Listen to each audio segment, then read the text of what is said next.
Cincinnati Police Department says overtime was not as bad as it looked, and the top earners did not make as much as it appeared at first. That statement comes on the same day that State Auditor Dave Yost has agreed to review the police overtime controversy at the request of Hamilton County Prosecutor Joe Deters.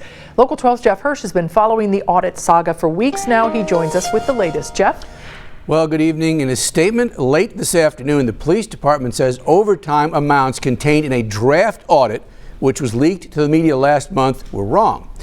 But the police statement does not deal with allegations by a police captain that the way some of that overtime was handed out was criminal.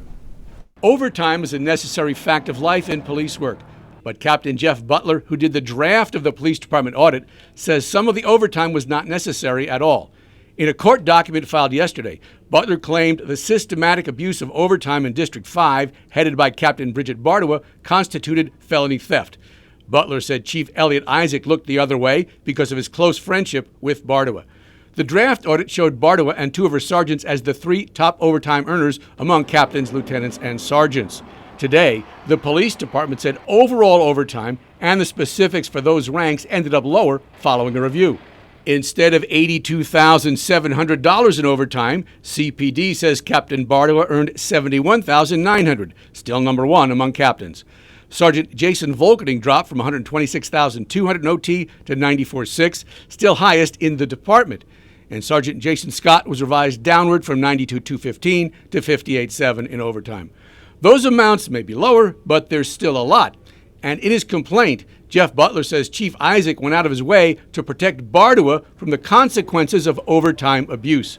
Without commenting on the Butler allegations, Budget Committee Chairman David Mann says City Council needs to get to the bottom of this. Well, there is an issue apparently of excessive overtime, and overtime that's not properly monitored.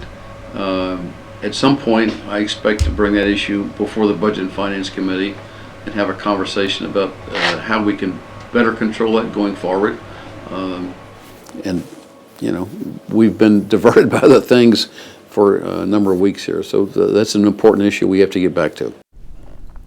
In its statement, the police department says total overtime for the department last year was $5.3 million instead of $7.4 as mentioned in the draft of the audit. Now, the department says the difference comes because, let's say, if an officer works an off-duty detail at a store, you've seen officers out there in uniform, the department pays the officer and then is reimbursed by the private business. In the department statement, Chief Isaac says he welcomes the transparent overtime review by the state auditor. Back to you. All right, thank you, Jeff. Now, the players in this drama do overlap. Captain Butler, who did the draft audit, is trying to add Chief Isaac as a defendant in a lawsuit Butler has filed against Mayor John Cranley and former city manager Harry Black.